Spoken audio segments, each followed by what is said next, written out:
Bonjour à tous et bienvenue dans cette nouvelle vidéo. Je vous propose aujourd'hui de traiter ensemble un sujet de rédaction qui a été donné en 2015. Sachez tout d'abord que la rédaction est notée sur 7 points.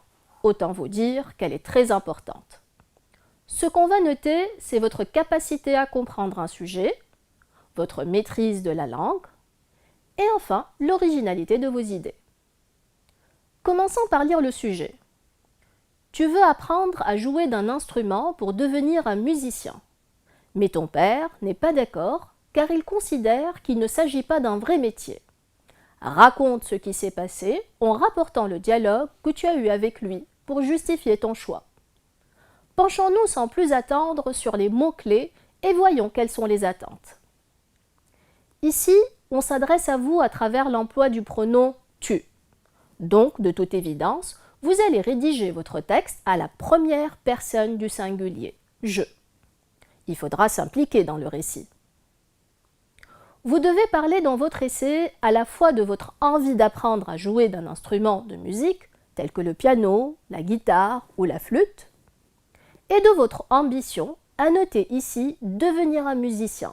C'est votre choix de carrière. La suite de la consigne est très importante. Vous vous heurtez ici au désaccord, à la désapprobation de votre père qui ne partage pas votre avis et ne vous soutient pas dans vos choix. On continue cette fois-ci avec la consigne qui détermine le type de texte à rédiger. En effet, on vous invite à rédiger un récit vu l'emploi du verbe raconte. Tout d'abord, un petit rappel concernant les spécificités du récit. Votre récit doit être cohérent et suivre un schéma narratif qui est souvent composé de 5 éléments. Nous les avons groupés de façon à obtenir 3 situations différentes. Tout d'abord, la situation initiale.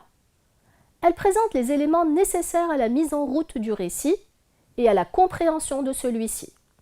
Elle représente souvent une situation d'équilibre. On y plante le décor en répondant aux questions suivantes : qui, quoi, où et quand. La situation transitoire, qui comprend 3 parties distinctes, l'élément modificateur, c'est le premier élément qui déclenche les transformations en apportant un changement à la situation initiale.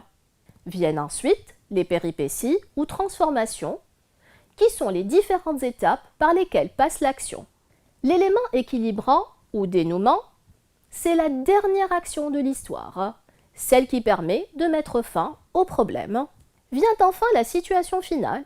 Il s'agit d'un retour à l'équilibre avec une amélioration ou une dégradation de la situation initiale. La suite de la consigne est importante, car on découvre qu'il faut intégrer un dialogue à ce récit. Arrêtons-nous un instant sur les marques typographiques du dialogue, et plus précisément sur les signes auxiliaires qu'il faudra utiliser. On peut utiliser comme signe auxiliaire les guillemets. Ils servent à encadrer un discours, donc les paroles prononcées par vos personnages. Ils s'ouvrent au début des premières paroles prononcées par les personnages et ils se ferment à la fin du dialogue. On utilisera également les tirets. Ils se placent à chaque fois qu'il y a une nouvelle intervention. Ce qui est aussi important dans un dialogue, c'est de varier les verbes introducteurs. Je vous donne ici des exemples. Lorsque l'interlocuteur parle fort, vous utiliserez hurler, proclamer, s'écrier, s'égosiller, s'époumoner. Lorsqu'il a une voix faible, vous emploierez chuchoter, marmonner, murmurer, souffler, susurrer. Vous trouverez une liste assez longue en lien sous la vidéo. On continue maintenant avec les propositions incises. Mais qu'est-ce qu'une proposition incise? C'est une phrase que vous devez insérer dans le dialogue.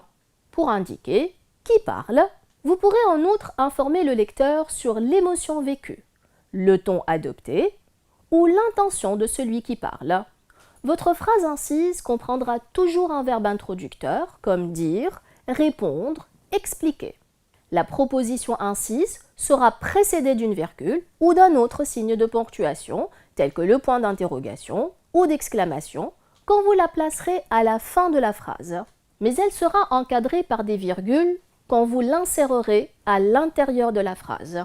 Si vous avez utilisé le passé composé comme temps de narration, vous utiliserez des incises au passé composé. En revanche, si vous avez employé le passé simple dans la narration, vous utiliserez le passé simple dans les propositions incises également. Dans votre phrase incise, vous inverserez le sujet et le verbe pour indiquer que vous êtes dans la narration de l'histoire. On continue cette fois-ci avec l'expression « justifier ton choix », qui implique tout d'abord de formuler votre opinion, votre avis. Pour introduire votre point de vue, vous pourrez utiliser les expressions suivantes. À mon avis, en ce qui me concerne, je crois, j'estime que, je suis persuadé que, d'après moi, pour moi, ce qui me paraît important c'est, pour ma part, de mon point de vue, ce qui compte à mes yeux c'est, telle est ma conviction. Ce que vous devez faire maintenant, après avoir affirmé votre point de vue, c'est de le défendre en présentant plusieurs arguments. En voici quelques-uns en faveur de la musique. La musique est un moyen de détente, de loisir et de distraction. La musique, lorsqu'elle est partagée dans un concert, un bal, une fête, développe la sociabilité. La musique adoucit le caractère, calme les esprits, apaise les passions. Les médecins modernes reconnaissent et utilisent les vertus de la musique. Elle sert à exprimer nos sentiments, nos points de vue sur certains sujets. C'est une langue universelle qui a pour rôle de rapprocher les peuples.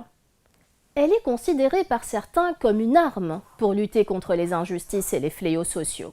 Soignez les transitions entre les arguments. Il faut donc utiliser un grand nombre de connecteurs, logiques et de mots de liaison. Tout d'abord, ensuite, enfin, d'une part, d'autre part, car, en effet, par conséquent, donc, ainsi. N'oubliez pas que vos arguments doivent être illustrés d'exemples que vous pouvez prendre de vos lectures, des films vus ou de votre vie quotidienne. Essayez de varier. Pour les introduire, je vous propose les expressions suivantes. Ainsi, par exemple, comme, prenons le cas de, tel est le cas de. Il ne faut pas oublier d'impliquer le père dans le dialogue, vu qu'on vous l'a demandé dans la consigne à travers le pronom « lui ». En revanche, votre père qui ne partage pas votre point de vue utilisera les expressions suivantes. « Je ne suis absolument pas d'accord ». « Absolument pas, tu as tort ». « Ce que tu dis est absurde ». « Ce n'est pas tout à fait mon avis ». « Je ne suis pas d'accord avec toi sur ce point ». « Je ne pense pas que tu aies tout à fait raison ». « Je regrette, mais il m'est impossible de partager ton avis. » Quand on écrit une histoire, on se perd parfois dans les temps à utiliser pour la raconter. Voilà donc un petit rappel.